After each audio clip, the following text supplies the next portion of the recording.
నమస్కారం, welcome to 1TV editor analysis. ఈరోజు editor analysis కార్యక్రమంలో అహ్మదాబాద్ నుంచి లండన్కి బయలుదేరిపోతున్న ఒక విమానంలో సాంకేతిక కారణాల వల్ల ఇది జరిగింది అని చెప్పుకుంటున్నారు. దీనివల్ల 274 మంది ప్రాణాలు కోల్పోయినటువంటి దుర్ఘటన ఇప్పుడు ప్రపంచ దేశాలన్నింటినీ కూడా కలవరపాటికి గురిచేస్తుంది.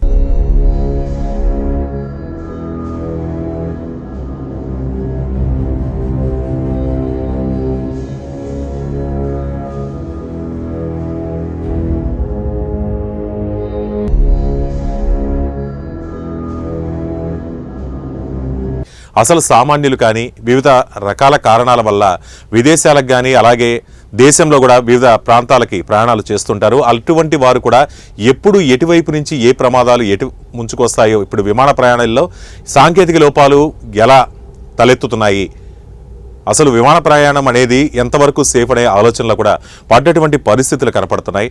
అసలు ఈ విమాన ప్రమాదం ఎలా ఏర్పడింది, దేనివల్ల ఏర్పడింది, ఇది సాంకేతిక లోపమా లేకపోతే మానవ తప్పిదమా మొదలైనటువంటి విషయాల్ని కూడా ఈరోజు మనతో పాటు స్టూడియోలో 1TV అసోసియేట్ ఎడిటర్ అయినటువంటి టీవీ రావు గారు ఉన్నారు. వారి మాటల ద్వారా కూడా మనం తెలుసుకునే ప్రయత్నం చేద్దాం. నమస్కారం టీవీ రావు గారు.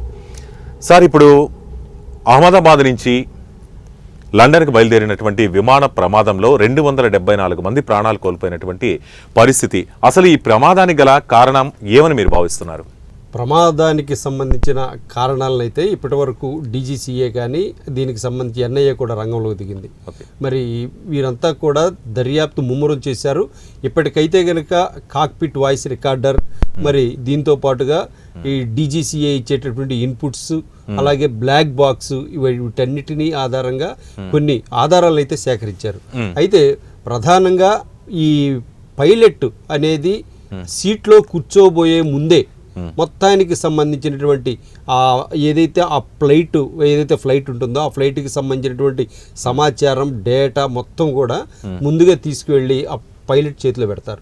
పైలట్ ఇది మొత్తం తీసుకొని ఏదైతే సర్టన్ ఏ విభాగాలకి సంబంధించిన ఇంజనీర్స్ ఉంటారు, కొంతమంది వింగ్స్కి ఒకరు, అలాగే దానికి ఇంజిన్కి ఒకరు, అలాగే ఒక్కొక్క డోమ్స్కి ఒకరు, ఈ విధంగా ప్రతి దానికి సైరన్స్, వీటన్నిటికీ సంబంధించి ప్రతిదానికి ఇంజనీర్లు ఉంటారు. ఈ ఇంజనీర్లంతా కూడా దాన్ని పరిశీలించిన తర్వాత బిఫోర్ టేక్ ఆఫ్ దాని మీద పరిశీలించిన తర్వాత ఆ రిపోర్ట్ మొత్తం తీసుకుని వెళ్ళి పైలట్ చేతిలో పెట్టిన తర్వాత పైలట్ దాన్ని పరిశీలించి ఇవన్నీ కూడా ఏమేమి ఉన్నాయి, దీనిలో ఫ్యూయల్ ఎంత ఉంది, అలాగే ఇంజిన్ కండిషన్ ఎలా ఉంది, ఈ ఇంజిన్ కండిషన్ బాగా లేకపోతే ఇంత పర్సెంట్ బాగా లేదని, దాదాపుగా 100కి 100% ఫిట్నెస్ అయితేనే టేక్ ఆఫ్ అవడానికి అనుమతి ఉంటుంది. మరి అలాంటప్పుడు ఈ అన్ని పరీక్షలు చేసిన తర్వాతే కదా ఆ ఫ్లైట్ ని కూడా పంపించుంటారు. మరి అదే ఇక్కడ విచారణకి అర్హమైనటువంటి సంఘటన ఎందుకు అంటున్నారంటే, ఏదైతే ప్రయాణం చేసి కొన్ని 100 కిలోమీటర్లు ప్రయాణం చేసిన తర్వాత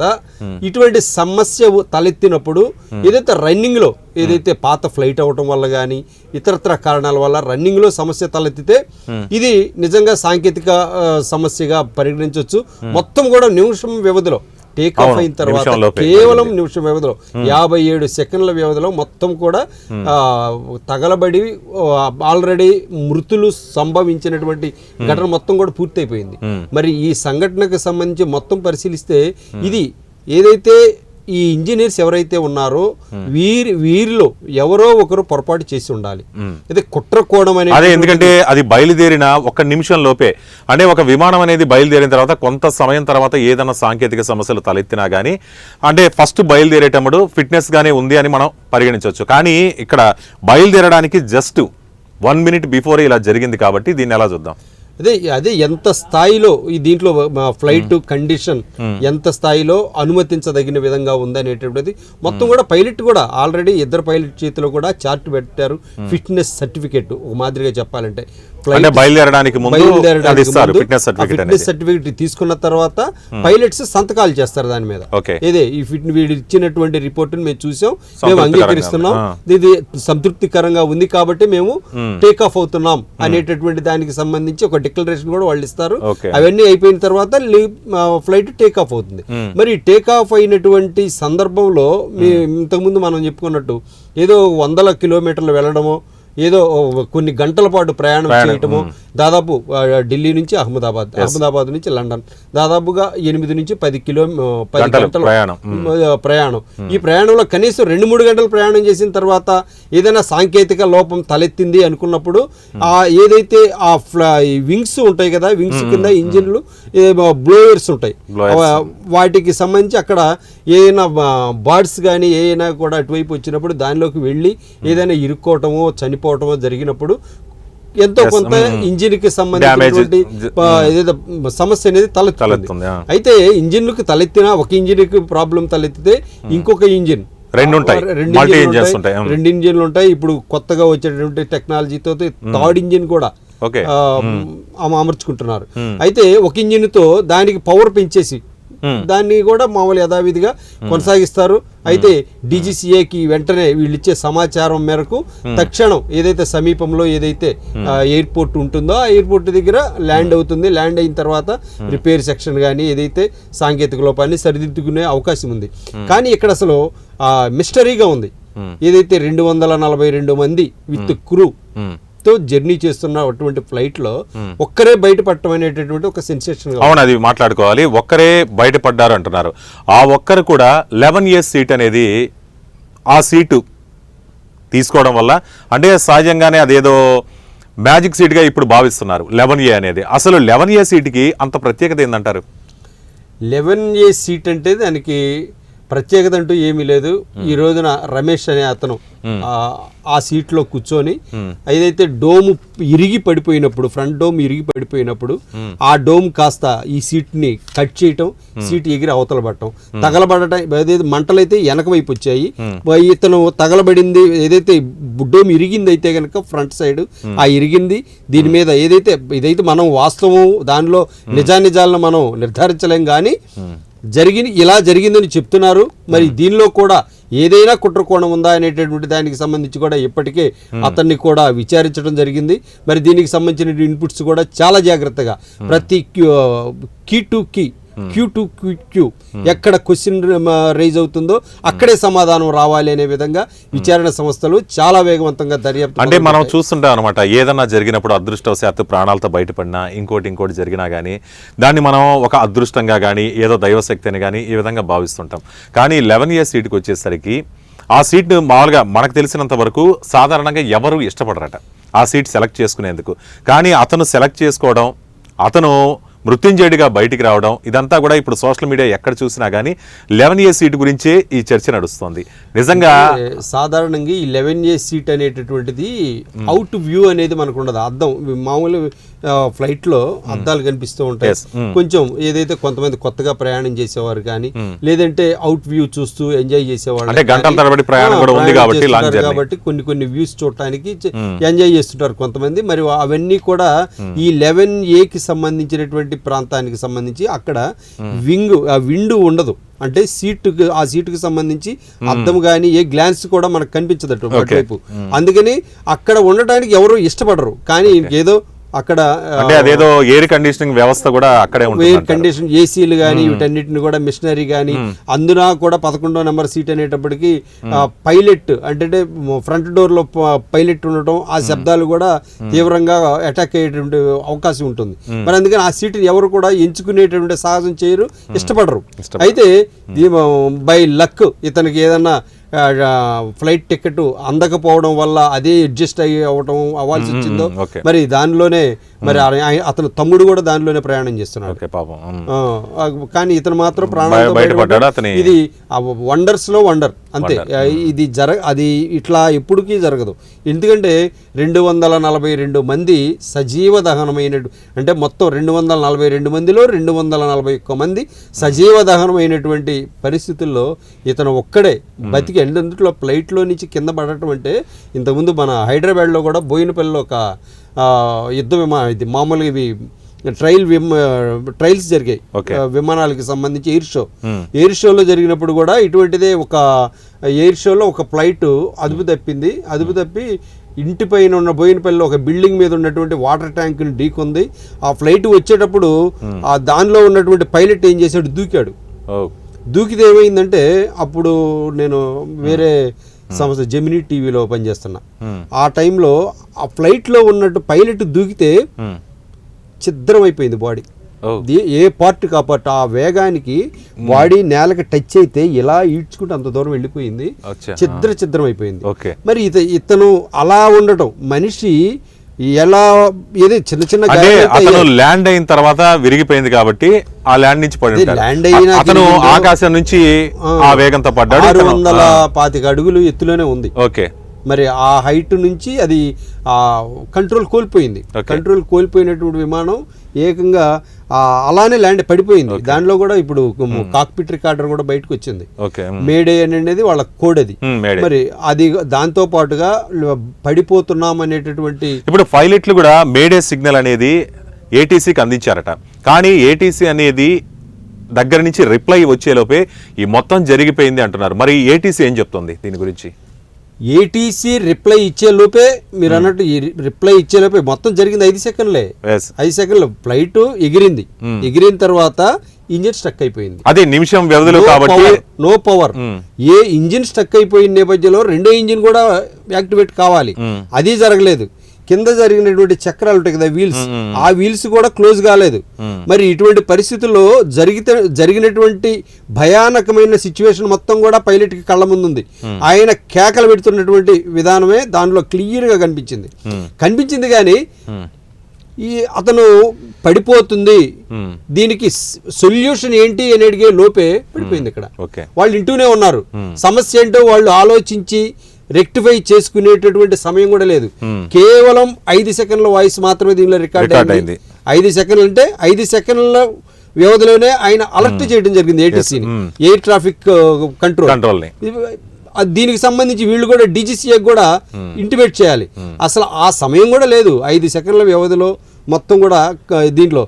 అంతేకాకుండా ఇంకొక ఎవిడెన్స్ కూడా బయట తీయచ్చు. ఇప్పుడు దీన్ని కూడా ఓపెన్ చేస్తే ఇది బ్లాక్ బాక్స్. అంటే బ్లాక్ బాక్స్ అంటే నల్లగా ఏమి ఉండదు. అసలు బ్లాక్ బాక్స్ అంటే ఏమంటారు సార్? బ్లాక్ బాక్స్ అంటారు, కాక్పిట్ అంటారు. బ్లాక్ బాక్స్ లో ఏముంటుంది, కాక్పిట్ లో ఏముంటుంది? కాక్పిట్లో ఏమో కాక్పిట్ వాయిస్ రికార్డర్. ఆ సమయంలో ఆర్తనాదాలు, కేకలు, కుట్ర జరిగిన ఒక పైలట్ కుట్ర చేస్తే ఇంకో పైలట్ మీద చెప్పుకోవటం కానీ, లేదంటే కొన్ని సందర్భాల్లో ఇద్దరు పైలట్ల మధ్య కోఆర్డినేషన్ మిస్ అయినప్పుడు తీవ్ర సంభాషణలుగా మారుతాయి, అవి రికార్డ్ అవుతాయి. ఇవన్నీ కూడా ఏదైతే ఉందో ఇవేమో voice recorder, cockpit voice recorder. ఇది చెక్కు చెదరదు.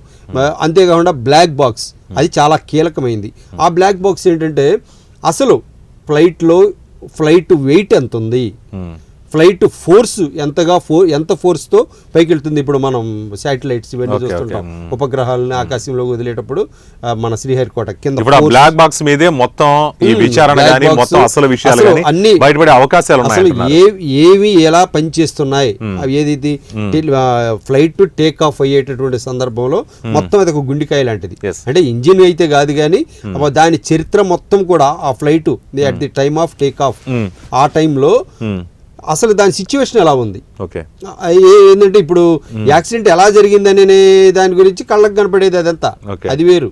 కానీ ఇక్కడ జరిగేది ఏంటంటే ఎంత వెయిట్తో ఇది పైకి లేస్తుంది, ఎంత పవర్తో ఇది ముందుకెళ్తుంది, ఈ ఫ్యూయల్ ఫిల్లింగ్ అనేటటువంటిది ఎంత ఉంది అంటే 1,25,000 లీటర్లు already filled with fuel. Okay, ఇప్పుడు ఈ మ్యాటర్ వచ్చింది కాబట్టి 1,25,000 ఇంధనం అనేది ఉంది కాబట్టి ఇంత భారీ ఎత్తున ఈ ఇంధనం ఉంది కాబట్టి ప్రమాద తీవ్రత ఇంత పెరిగిందంటారా?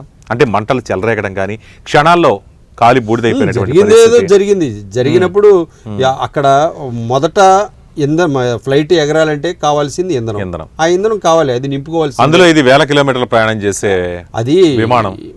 ఎంత ఉన్నా అంత ఉన్నా ఫ్లైట్ తగలబడింది అంటే అది దాదాపుగా దానిలో ఉన్న వాళ్ళందరూ కూడా ఏదో ఫ్లైట్ బ్రేక్ అవ్వటము, ఇదైతే క్షతగాత్రులు అవ్వటం, ఏదో కొంతమంది ఒక్క ఫ్లైటే కాదు కింద పడిన తర్వాత ఆ భవంతి గానీ అంటే ఈ మెడికల్ గానీ వైద్య సిబ్బంది కానీ వాళ్ళ హాస్టల్ మీద పడింది అనమాట. ఇంత భారీ స్థాయిలో ఇంధనం ఉండడం వల్లే ఆ చుట్టుపక్కల ప్రాంతాలకు కూడా ఎక్కువ. ఫ్లైట్కి ఎప్పుడైనా అగ్ని ప్రమాదం జరిగినటువంటి ఫ్లైట్ అలాగే దేనికన్నా బ్రేక్ ఢీ కొన్నటువంటి సందర్భంలో సందర్భంలో ఇప్పుడు టర్కీ ఆ ప్రాంతాల్లో ఎక్కువగా మంచు ఇవి ఈ పరిస్థితులు ఎక్కువ ఉంటాయి. అటువంటిప్పుడు కొండల్ని ఢీ కొనటం, వాళ్ళు వెంటనే ఏ దేశానికి ఆ దేశం DGCA ఉంటుంది. DGCA అంటే మామూలుగా civil aviation director of general civil aviation అని ఒకటి ఉంటుంది. మరి వీటికన్నిటికి సంబంధించి ఏ దేశానికి ఆ దేశం ఉంటుంది. ఇమ్మీడియట్గా వాళ్ళకి DGCAతో కనెక్షన్ కట్ అయిపోయిందంటే ఏదైతే ఫ్లైట్ మోడ్ మొత్తం కూడా ఏదైతే డిజపీర్ అంటే కొలాప్స్ అయిపోయి ఇంజిన్లు ఎన్ని ఫెయిల్ అయిపోయినాయి అనుకోండి, ఇది మెకానిజం ముందు ఉన్నటువంటి పైలట్ దగ్గర ఉన్నటువంటి మెకానిజం మొత్తం ఫెయిల్ అయిపోతే ఇమ్మీడియట్గా DGCAతో సిగ్నల్స్ కట్ అయిపోతాయి. DGCAతో కట్ అయిపోయింది అనుకోండి, కట్ అయిపోయినప్పుడు వెంటనే ఇక హోప్లెస్ అయిపోయినట్టే. విమానం ఎక్కడో పడిపోయింది, దాదాపుగా దానిలో ఉన్నవారు కూడా నో రిమైన్స్ అని మనం డిసైడ్ అయిపోవాలి. అది లెక్క. ఫర్ ఎగ్జాంపుల్ చెప్తానండి, దీనికి కూడా మన హెలికాప్టర్కి సంబంధించి కూడా DGCA తోటి దానికి ఉన్నటువంటి అనుసంధానాలన్నీ కట్ అయిపోయినాయి. ఇప్పుడు వైఎస్ రాజశేఖర రెడ్డి క్రాష్ అప్పుడు కూడా ఇదే పరిస్థితి. DGCA అనేటటువంటిది చాలా కీలకం. DGCAతో ఉన్నటువంటి సిగ్నల్స్ అనుసంధానం కాకుండా కట్ అయిపోతే దాదాపు హోప్స్ వదులుకోవచ్చు. అటువంటి పరిస్థితి ఇక్కడ. DGCAకి అసలు వీళ్ళు ఇంటిమేట్ చేయడానికి లేదు. ఇప్పుడు ఈ చేసే లోపే ఇక్కడ దాదాపుగా ఫ్లైట్ టేక్ ఆఫ్ అయిన దగ్గర నుంచి గాలిలోకి వెళ్ళడానికి 47 సెకండ్లు పడితే ఆ తర్వాత ఉన్నటువంటి 5 సెకండ్లలో స్మాష్ తగలబట్టం అయిపోయింది. ఏం జరిగిందో తెలియనటువంటి పరిస్థితి. పైలట్ ఇంటిమేట్ చేసిన తర్వాత ATC నుంచి ఎయిర్ ట్రాఫిక్ కంట్రోల్ నుంచి వచ్చినటువంటి సమాధానం ఏంటనేది కూడా అక్కడ దానిలో లేదు. ఇంకా నెక్స్ట్ ఏంటంటే, ఇప్పుడు సోషల్ మీడియాలో హల్చల్ చేస్తున్నటువంటి ఒక వీడియో వచ్చి, ఒక ప్రయాణికుడు ఢిల్లీ నుంచి అహ్మదాబాద్కి వచ్చిన తర్వాత అక్కడ సాంకేతిక సమస్యలు నేను గుర్తించాను. ఏసీలు పనిచేయట్లేదు, పైలట్లకి చెప్దామన్నా కానీ అక్కడ ఉన్నటువంటి రిమోట్లు పనిచేయట్లేదు. ఈ సంఘటనలన్నీ నేను చూసిన తర్వాత నేను వాళ్ళకి చెప్పడం కూడా జరిగింది. నేను ఆ ఫ్లైట్ దిగాను, ఆ తర్వాత వాళ్ళకి చెప్పడం జరిగింది అంటున్నారు. ఒక ప్రయాణికుడు ఇంతగా కంప్లైంట్ చేసిన తర్వాత కూడా అక్కడ ఎయిర్ ఇండియా సంస్థ ఎటువంటి రెక్టిఫై చర్యలు తీసుకోకుండా తిరిగి అదే విమానాన్ని అలాగే కొనసాగించడంలో ఎయిర్ ఇండియా సంస్థ యొక్క నిర్లక్ష్యం కూడా ఉందంటారా? 100% ఉందనే ఇక్కడ మనకి కొన్ని సాక్ష్యాధారాలు, కొన్ని ప్రూఫ్స్ అయితే కనుక ఒక యువకుడు వెల్లడి చేసినటువంటి అంశాన్ని బట్టి ప్రపంచానికి తెలుస్తుంది. దీనిలో నిర్లక్ష్యం లేదు అని మనం చెప్పినా అది ప్రజలైతే అంగీకరించే పరిస్థితులు లేరు. ఎందుకంటే ఎయిర్ ఇండియాకి సంబంధించి లండన్లో బయలుదేరింది. లండన్లో బయలుదేరిన తర్వాత Ahmedabad to Delhi to Ahmedabad to Delhi. మళ్ళీ లండన్లో ఒక యువకుడు దానికి సంబంధించినటువంటి అన్ని కూడా స్విచ్లు అవి ఢిల్లీ నుంచి అహ్మదాబాద్ వచ్చే క్రమంలో ఇదే ఫ్లైట్ ఈ నట్టులు బోల్ట్లు ఇవన్నీ కూడా లూజ్గా ఉండడాన్ని, డోర్స్ గలగలగలలాడటం ఇవన్నీ కూడా ఎక్కడికక్కడ చాలా డ్యామేజింగ్ సిచ్యువేషన్లో ఉన్నాయి అనేటటువంటిది ఆ యువకుడు ఆవేదన వ్యక్తం చేసినటువంటి పరిస్థితి. ఇటువంటి ఫ్లైట్లో ప్రయాణం చేస్తే సురక్షితమా అనేటువంటి ప్రశ్నలు కూడా ఈ సందర్భంగా చాలామంది వెల్లడి చేసినటువంటి పరిస్థితి. మరి మొత్తానికి చూస్తే అది ఆ విధంగానే కొన్ని ట్రిప్పులు అయితే వేయగలిగింది, నడుస్తోంది. మరి ఏం జరిగిందో ఈ రోజు ఇప్పుడున్నటువంటి పరిస్థితుల్లో అయితే ఇదే ఫ్లైట్ అయితే కొలాప్స్ అయిపోయింది కాబట్టి అతని మాటలకి విలువ వచ్చింది. అది యథావిధిగా ప్రయాణం చేస్తూనే ట్రిప్పులు నడుస్తూనే ఉంటే ఇప్పుడు ఈ యువకుడు లేవనెత్తినటువంటి ఈ అంశాలకు సంబంధించినటువంటి చర్చ కూడా వచ్చేది కాదు. మరి ఇటువంటి పరిస్థితుల్లో ఎక్కడికక్కడ ఏదైతే ఫ్లైట్లు అనేటటువంటివి ఇప్పుడు ప్రాథమిక ఏదైతే ప్రైమరీ నీడ్స్గా మారిపోయాయి, ఏదైతే అత్యవసర జర్నీలు, ఏదైతే మా ఉరుకులు పరుగుల జీవితాల్లో ఏదో ఒక బస్సుల్లోనో లేకపోతే వెహికల్లోనే వెళ్ళేటువంటి పరిస్థితి విదేశీయానం అంటే విమానయానం అవసరం. మరి అటువంటిప్పుడు విమానాలు ఎక్కడి నుంచి ఎక్కడికైనా కానీ ఇప్పుడు దేశీయంగా కూడా విమానాలకే ప్రిఫర్ చేస్తున్నారు అత్యవసర పరిస్థితుల్లో. మరి అటువంటి పరిస్థితుల్లో చెప్పండి, ఒక బస్సు ఫిల్ కావట్లేదు, ఒక ప్రాంతం నుంచి ఒక చోటకి వెళ్ళాలంటే బస్సు నిండట్లేదు. దూర ప్రాంతాలంటే ఇంకా ఆటోమేటిక్ గా జనరల్ గా ప్రయాణికులు 56 సీట్లు లేకపోతే 42 సీట్లు ఉన్నటువంటి బస్సులు 35 సీట్లు ఉన్న బస్సే నిండట్లేదు. కానీ ఫ్లైట్ టికెట్లు దొరకట్లేదు, ఫ్లైట్ టికెట్లు ఫుల్ అయిపోతున్నాయి. మరి అంటే దాని అర్థం విమానయాన సంస్థలు కూడా ప్రయాణికుల రద్దీని దృష్టిలో పెట్టుకుని అమాంతంగా పెంచేస్తున్నారు. కానీ దానికి తగ్గ సౌకర్యాలు అయితే ఇక్కడ కల్పించట్లేదు. ప్రజలు కూడా పూర్తిగా అటువైపు ప్రయాణాలకు మొగ్గు చూపుతున్నారు. ఇప్పుడు సాధారణంగా ఒక గతంలో ఇప్పుడు కొన్ని సంవత్సరాల క్రితం మనం చూస్తే ఒక 5-6 ఏళ్ల క్రితం ఇటువంటి యాక్సిడెంట్స్ ఏమైనా జరిగితే కొంతకాలం ఫ్లైట్స్ ఎక్కడానికి కూడా భయపడేవాళ్ళు. కానీ ఇప్పుడు ఉన్నటువంటి పరిస్థితుల్లో ఎయిర్ ఇండియాకి యాక్సిడెంట్ కదా, ఇది ఎయిర్ ఇండియా యాక్సిడెంట్, కానీ ఆ ఎయిర్ ఇండియా ఫ్లైట్స్కి కూడా ఫుల్ రష్ ఉంది. ఏదైతే అవసరాలు ప్రైమరీ నీడ్స్ అదేదో జరిగింది, చాలా లైట్ తీసుకుంటుంది జనాభా. అయితే ప్రజలు లైట్ తీసుకున్నా కూడా సంఘటన జరిగినటువంటి విధానం పట్ల ఈ ఏదైతే ఆ యంత్రాంగం అయితే ఏదైతే ఉందో ఆ యంత్రాంగం చాలా సీరియస్గా ఉంది. దీనిపైన కేంద్ర ప్రభుత్వం కూడా చాలా సీరియస్ కన్సర్న్లో ఉంది. మరి ఎంత చేసినా ఏమి చేసినా జరగాల్సినటువంటి ఘోరం జరగకూడని ఘోరం జరిగిపోయింది. అంతేకాకుండా దానిలో ప్రయాణం చేసే వాళ్ళతో పాటుగా సమీపంలో ఉన్నటువంటి మెడికల్ కాలేజీ దాదాపుగా 30 మంది, 32-33 మంది ఇప్పటికే చనిపోయారు వాళ్ళు కూడా. మరి ఇది చాలా ఘోరమైనటువంటి ప్రమాదం. అంతేకాకుండా ఇంకో దీనికి కొన్ని యాంగిల్స్ ఇప్పుడు అసలు వాళ్ళు ఇక్కడైనా కానీ ఒక చావు మేము ఎలా చనిపోతున్నాం అనేది కూడా వాళ్ళకి అర్థం కాని పరిస్థితిలో చనిపోయారు. ఎలా వచ్చిందో వచ్చేసింది, అవును చనిపోయారు. నిజంగా అసలు చాలా బాధాకరమైనటువంటి విషయం. అవునవును. కొంతమంది అదే హాస్టల్లో సంబంధించిన వాళ్ళు ఫ్లైట్ చాలా ఇంత కిందగా వెళ్తుంది, దాన్ని విజిట్ చేయాలని చెప్పేసి ఆతృతతో బయటకు వచ్చి చూసేవాళ్ళు కొంతమంది ప్రాణాలు దక్కించుకున్నారు. వాళ్ళలో ఆ 30 మందిలో కూడా చనిపోయిన వాళ్ళలో ఒక్కొక్కరిది ఒక్కొక్క గాథ. కొంతమంది సెలవులు రద్దు చేసుకొని ఉన్నారట, కొంతమంది కాలేజీకి సెలవులు ఇచ్చినా కూడా వెళ్లకుండా ఉన్న వాళ్ళు ఉన్నారట, కొంతమంది ఈ నైట్ ఉండి రేపు వెళ్దాంలే అనుకునే వాళ్ళు ఉన్నారట. అలా రకరకాలుగా ఒక్కొక్కరు, కొంతమంది లైబ్రరీ. నేను చూశాను ఒక మహిళ కూడా ప్రయాణానికి సిద్ధమయ్యి ట్రాఫిక్ జామ్ లో ఇరుక్కొని ఫ్లైట్ మిస్ అయిందట. ఆమె కూడా అసలు ప్రయాణించిన వాళ్లే కాదు, ఆ మృత్యుంజయుడు కాదు, అసలు ఆ ఘటనని టీవీలో చూసిన ఆ మహిళ దాన్ని తలుచుకుంటేనే నాకు ఇప్పటికీ కాళ్ళు చేతులు వణుకుతున్నాయి. అంటే ఆమె మిస్ అయింది, ట్రాఫిక్ జామ్ లో ఇరుక్కొని 10 నిమిషాల తేడాలో ఫ్లైట్ మిస్ అయింది. ఆ మహిళ కూడా అంతలా భయపడిందట. ఉంటే పరిస్థితి ఏంది అనేది. ఒకవైపు ప్రయాణించిన వాళ్ళు చనిపోయారు, అలాగే ఆ విద్యార్థులు మెడికోలు వాళ్ళు కూడా చనిపోయారు. ఇటు ఆ ప్రయాణాన్ని తప్పించుకున్న, అంటే లాస్ట్ మినిట్లో ట్రాఫిక్ జామ్లో ఇరుక్కొని బయటకు వచ్చిన ఆ మహిళ కూడా అసలు ప్రపంచాన్ని అంత భయభ్రాంతులకు గురి చేసినటువంటి సంఘటన నిజంగా ఇది, రావు గారు. సరే, ఈ మధ్య తరచూ ఇలాంటి సంఘటనలు చూస్తూనే ఉన్నాం. మన భారతదేశంలోనే కాదు, ప్రపంచం మొత్తంలో కూడా చాలా ఫ్లైట్లు కూడా ఏటీసీతో సంబంధాలు తెగిపోయి సముద్రంలో పడిపోయి కొండల్లో పడిపోయి ఇటువంటి సంఘటనలన్నీ చూస్తున్నాం. ఇప్పుడు తాజాగా అహ్మదాబాద్ ఘటన. మొత్తంగా చూసుకున్నట్లయితే అసలు ఈ విమానయాన సంస్థలు కానీ వాటి నిర్వాహకులు కానీ ప్రయాణికుల భద్రతకి పెద్దపీట వేయట్లేదా? ఎందుకు ఎప్పుడో చోట ఏదో ఒక ఇటువంటి సంఘటనలు చూస్తూనే ఉన్నాం, జరుగుతూనే ఉంటాయి.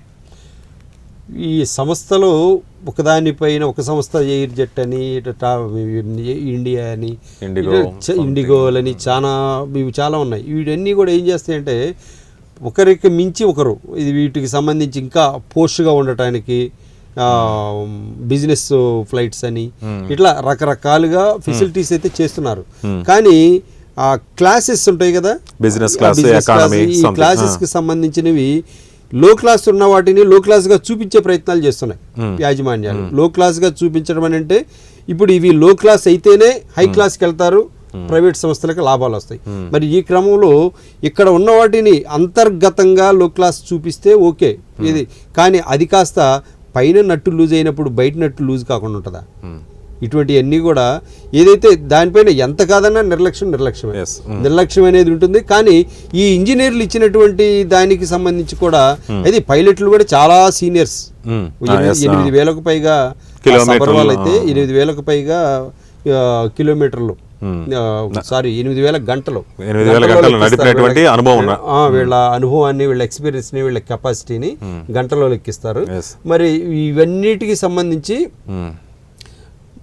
చాలా వీటి మొత్తంలో కూడా వీళ్ళు పైలట్లు ఎంచుకునేటటువంటి విమానాలు కూడా చాలా పోస్ట్గా ఉండాలి, చాలా అడ్వాన్స్డ్ టెక్నాలజీతో ఉండాలని చెప్పి కోరుకుంటారు. కొంతమంది సీనియర్స్ అయితే చాలా రెక్లెస్గా ఉంటారు. ఏంటంటే ఏముంది, వెళ్తాం వస్తాం ఏముందని, ఏంటంటే వాళ్ళకు ఉన్నటువంటి ఎక్స్పీరియన్స్, వాళ్ళకు ఉన్నటువంటి డేరింగ్ ఆలోచనలు అలా ఉంటాయి. మరి దీనికి సంబంధించి కూడా ఇప్పుడు ఈ సబర్వాల్ కూడా తీసుకొని ఏదైతే చార్ట్ తీసుకొని టేక్ ఆఫ్ అయ్యే వరకు కూడా దీనిలో సమస్య ఉందని ఆయన గుర్తించలేకపోయాడు. మరి దీనికి సంబంధించి 2-3 సమస్యలు అయితే కనుక ప్రధానంగా లేవనెత్తుతున్నారు.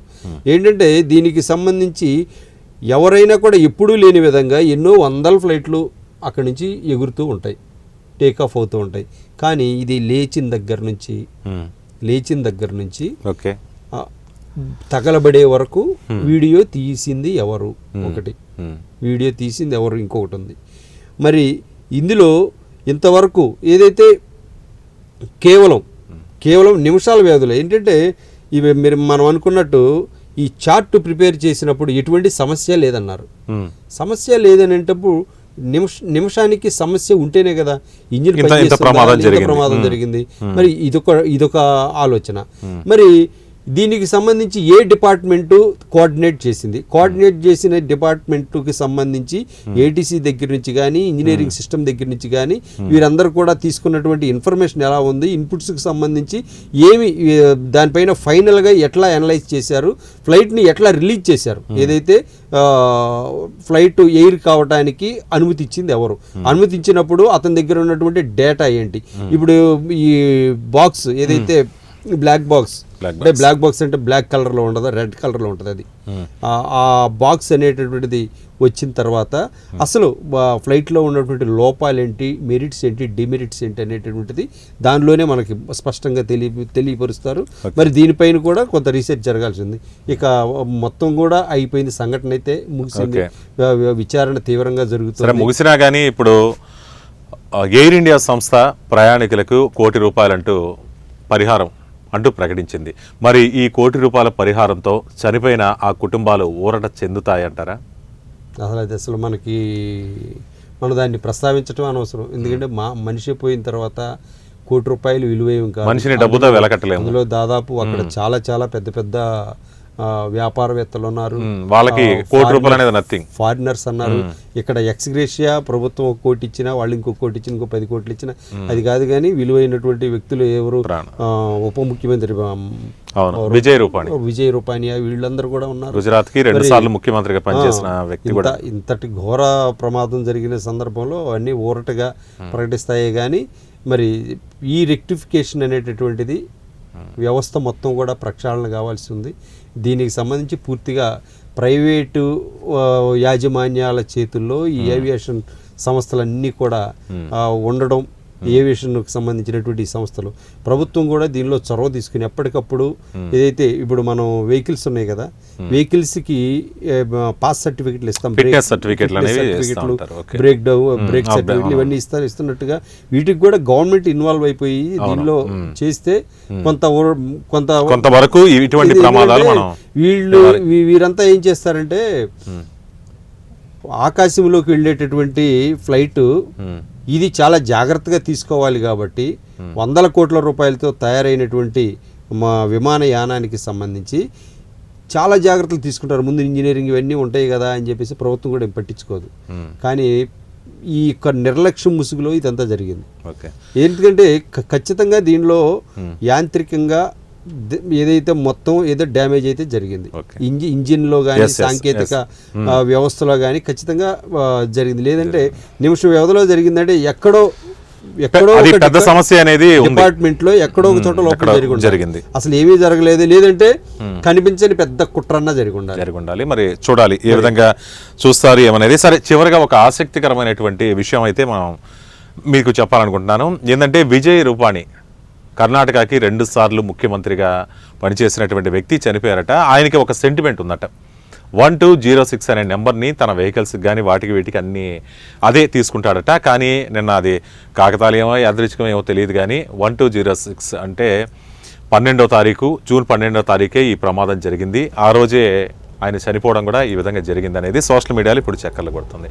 సో సరే, ఏది ఏమైనా కానీ టీవీ రావు గారు, మొత్తంగా ఇప్పటికీ బ్లాక్ బాక్స్ అనేది బయటికి రాబోతోంది, దొరికింది, బ్లాక్ బాక్స్ని సంపాదించారు, దానిపై విచారణ జరుపుతున్నారు.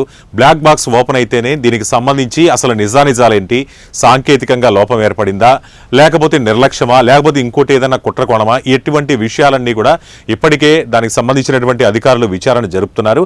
మరి చూడాలి, రానున్న రోజుల్లో ఇంకొన్ని రోజుల్లోనే ఈ సస్పెన్స్ మిస్టరీ మొత్తం వీడిపోతుంది. అసలు ప్రమాదానికి ఏంటి కారణం అనేది కూడా బయటకు వచ్చే అవకాశం ఉంది. సో ఇది ఇవాల్టి 1 TV special topic. So thank you sir, thank you very much.